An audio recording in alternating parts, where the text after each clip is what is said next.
In the quiet corners of 19th century America, nestled between amber fields and dirt roads, stood the first temples of learning, small, creaky, wooden buildings that smelled of pine, coal, and ink. They weren't called schools back then. People. Simply said, the schoolhouse. Inside, no central heating. No chalkboards at first.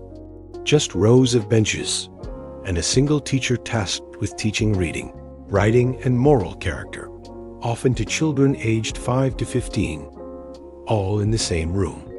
And though salaries were scarce, paid sometimes in barrels of flour or firewood, teachers held a revered place in the hearts of farming communities.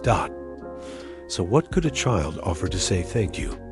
An apple, plucked from the family tree or orchard, polished on a cotton sleeve, and handed over with wide eyes and shy hands. It wasn't just fruit.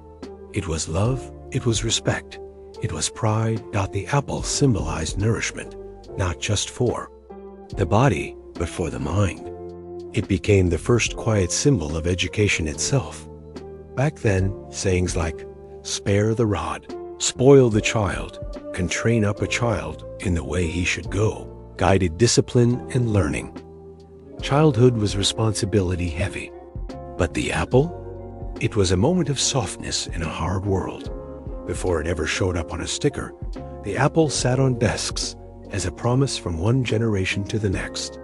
The bell that rang for hope, late 1800s to 1910s. As America industrialized, the school bell became a new sound in the national soundtrack. In factories, bells signaled labor shifts. In schoolyards, it called for imagination. Picture it, a heavy bronze bell, cast in Pennsylvania, hoisted atop a modest roof. A child, barely tall enough to reach the rope, yanked it with both hands. Dong, dong, that bell meant something powerful. It meant, come, learn. The day is yours.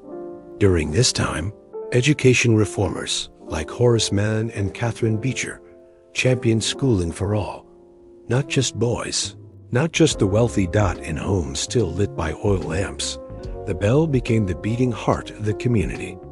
Bells began to appear in artwork, stitched into embroidery, engraved into holiday cards.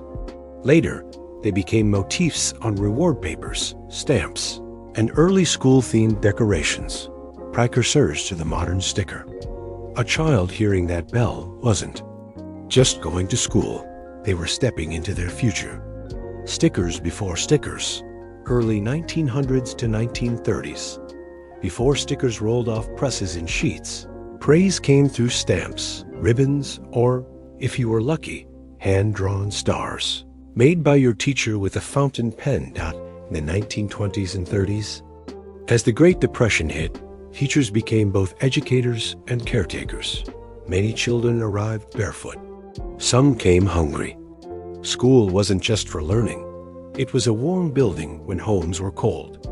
If a child managed to spell their name right or recite a poem, that tiny mark of recognition, a hand-cut apple made of colored paper, or a gold star dipped in. Glue felt like magic. This era gave rise to emotional resilience. And children were raised on sayings like, use it up, wear it out, make it do, or do without. Every cloud has a silver lining. The symbolic apple became even more powerful. It stood for thriving despite scarcity. And as manufacturers caught on, simple sticker-like decorations appeared in early workbooks and award charts. They weren't flashy, but to a Depression-era child, they were treasure. Golden age of motifs, 1940s to 1960s. In the post-war years, America changed, and so did schools. The 1950s brought printing innovation.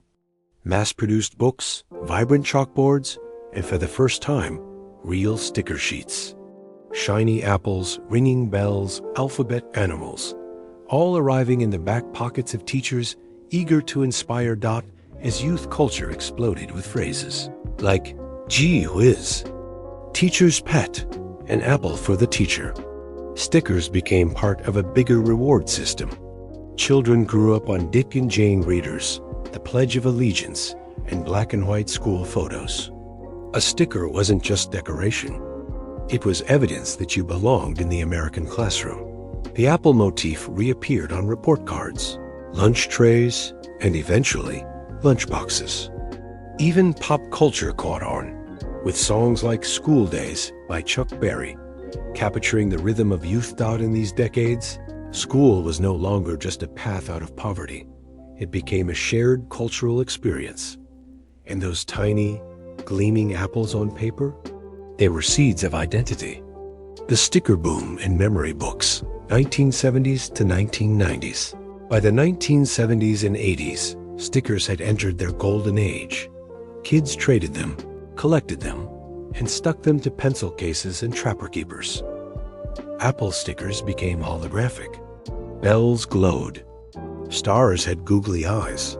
The classroom was no longer just about rote learning. It was about expression. And stickers were the students' first taste of identity. Teachers still used them to mark progress.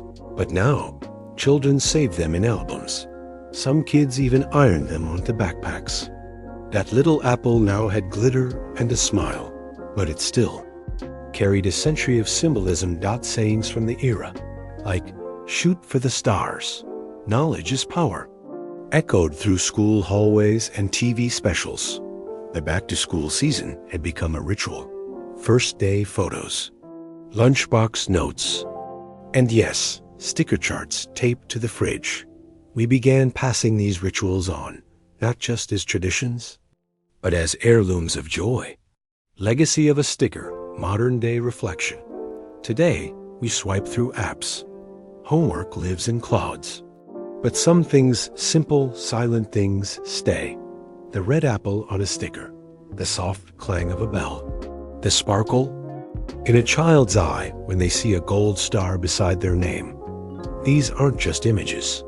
They're relics of care, of teachers who stayed late, of parents who couldn't afford much, but gave an apple anyway, and of children, generation after generation, who walked into classrooms believing that learning was worth everything.